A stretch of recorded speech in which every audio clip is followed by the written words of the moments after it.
When you think of Santa Barbara, you probably picture sunshine and beautiful beaches, right? But its real story is one of disaster, catastrophe, and just constant dramatic reinvention. First up, we've got to go way, way back. I mean, to understand the Santa Barbara of today, you have to start at the very beginning, long before any European ships ever showed up. And when I say way back, I mean it. We're talking at least 13,000 years. For millennia, this was the home of the Chumash people. And they weren't just surviving, they were thriving. These were master boat builders, astronomers, artists, you name it. This isn't just some footnote. It is literally the foundation of the entire region's history. Okay, now look at how quickly things start to happen here. For over 200 years, you've got Spanish ships just kind of sailing by, right? Glimpses from the sea. But then, bam, in just a few decades, they build their key institutions, the military presidio and the mission. And just like that, they cement their control. This is really the region's first huge reinvention. So, after centuries of Spanish rule, that control just doesn't last. The 19th century hits, and suddenly power changes hands not once but twice, and in really quick succession. First, Mexico wins its independence from Spain, and then you've got the United States pushing relentlessly westward. This quote from the 1830s, it just paints such a vivid picture, doesn't it? It really captures that feeling of Santa Barbara during the Mexican Rancho period. Life was all about these huge cattle ranches. It was a quiet, pretty isolated place, but it was on the verge of another massive change. So, you might be wondering, how did this era end? Well, it wasn't with some big, glorious battle. Nope. It was with a clever, incredibly daring, and frankly, completely miserable move that changed everything. Okay, just picture this for a second.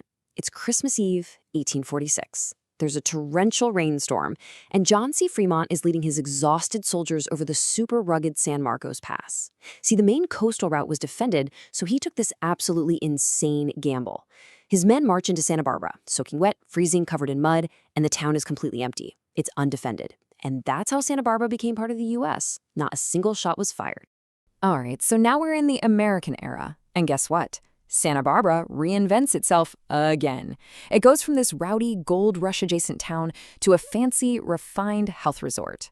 And this change was driven by two things: new connections, like the railroad, and, weirdly enough, a massive catastrophe. So one of the first things the Americans tried to do was impose some order with a nice, perfect street grid. But it went hilariously wrong.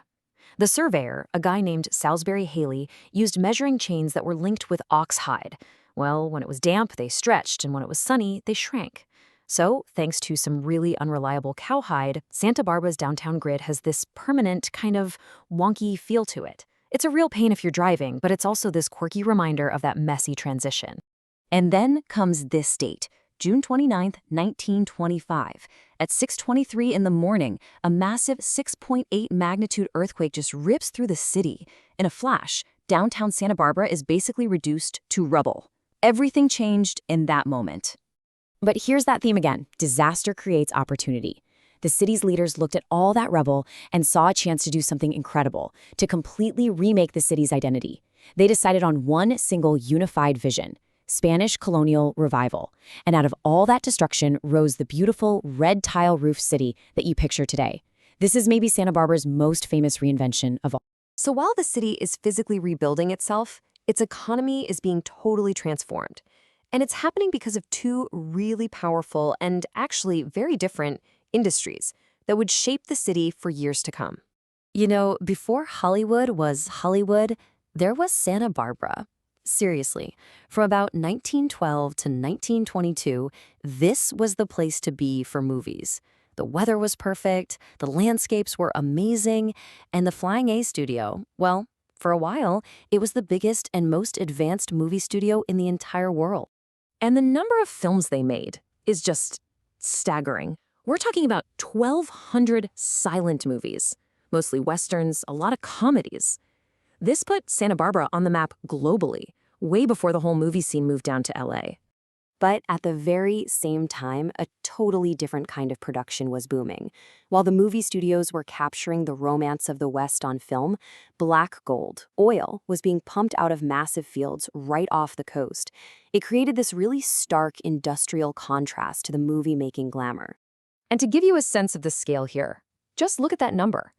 The Elwood oil field, by itself, produced almost 15 million barrels in a single year at its peak.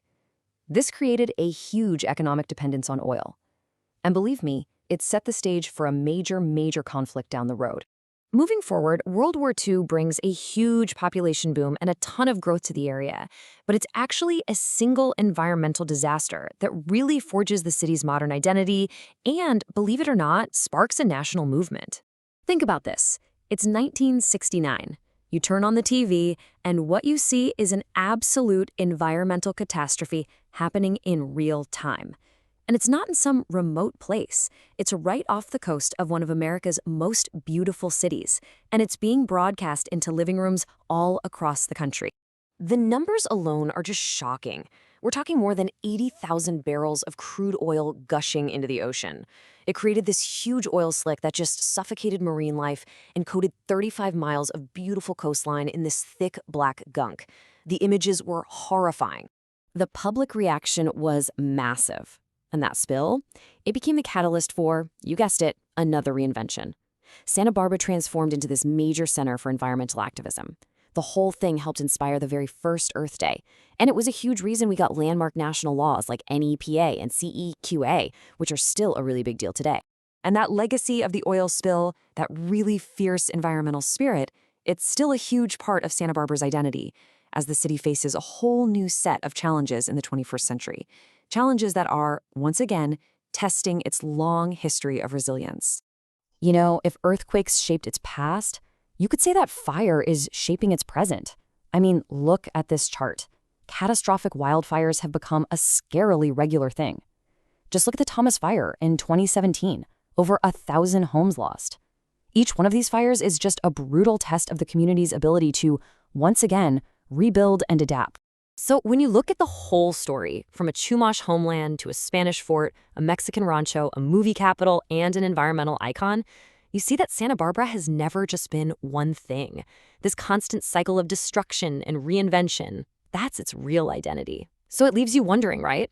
What's the next big catalyst for change going to be? What will the Santa Barbara of the future even look like? Well, that's it for this look into the history of Santa Barbara.